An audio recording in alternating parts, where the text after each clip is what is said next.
everybody, to the Superhumanistic Podcast, where we talk about all things health, wellness, and longevity. Thank you for joining us today. We are your hosts. I'm David. I'm Jessica. Make sure that you hit that follow and subscribe button on this podcast so you never miss another episode. We put out one episode a week on Saturdays.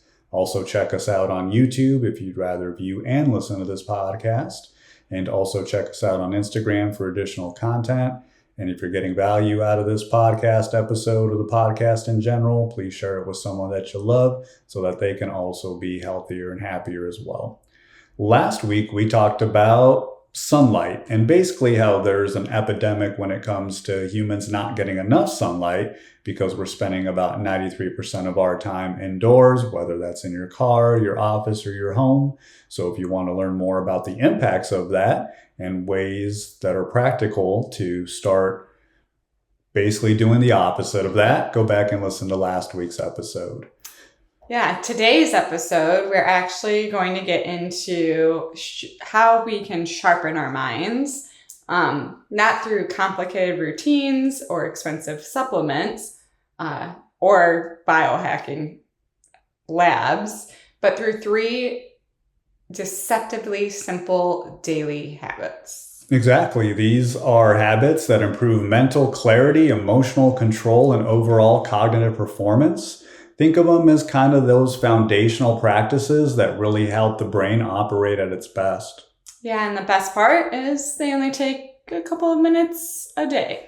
Yeah, today we're going to be talking about those 3 habits, and those are going to be number 1, moving deliberately at least 3 times per day. Number 2, practicing box breathing every morning. And number 3, using key phrases to reduce rumination and negativity.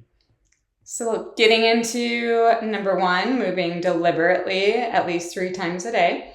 We're going to start with basic movement, right? It isn't about going to the gym for 2 hours.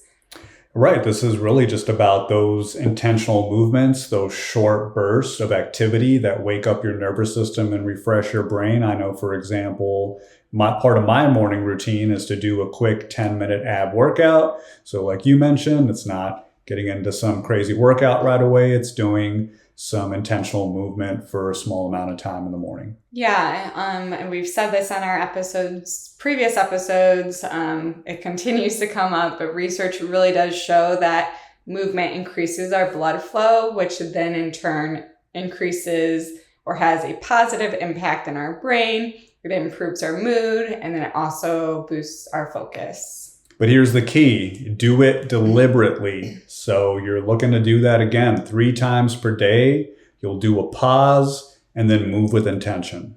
Yeah. So what this looks like, maybe it's a brisk 5-minute walk, doing 20 push-ups.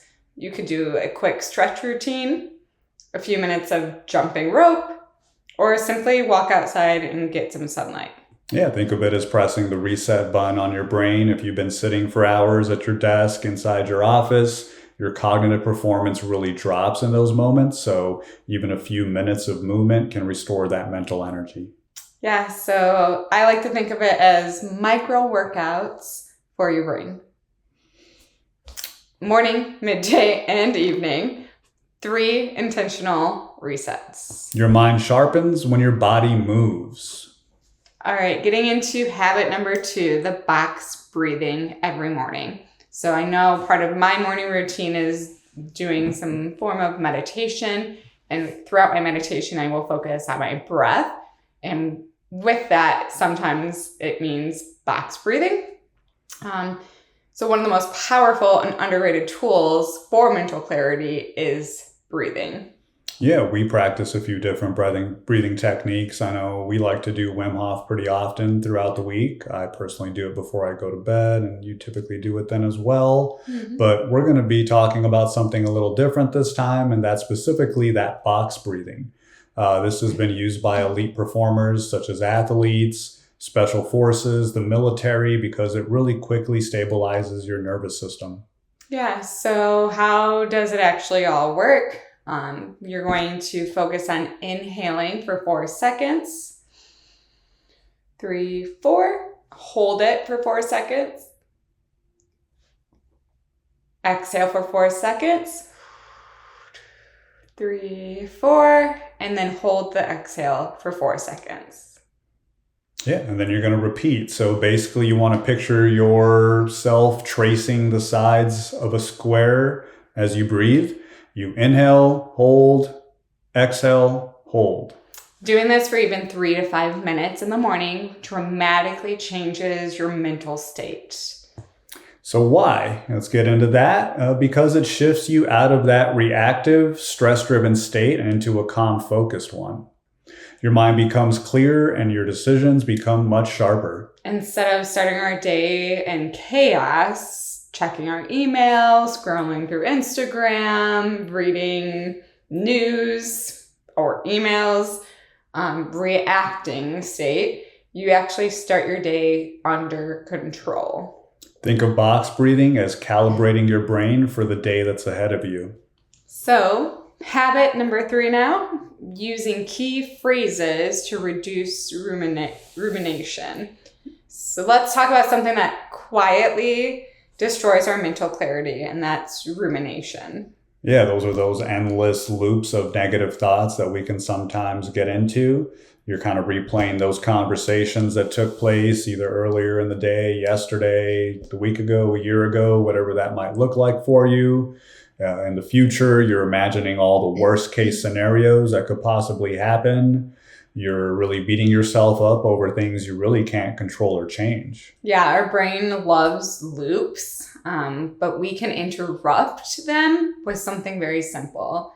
Key phrases. Yeah, these are those short mental cues that can really just redirect your thinking. So when those negative thoughts start arising, they really start spinning out of control, you can consistently replace them with a phrase that breaks into that loop.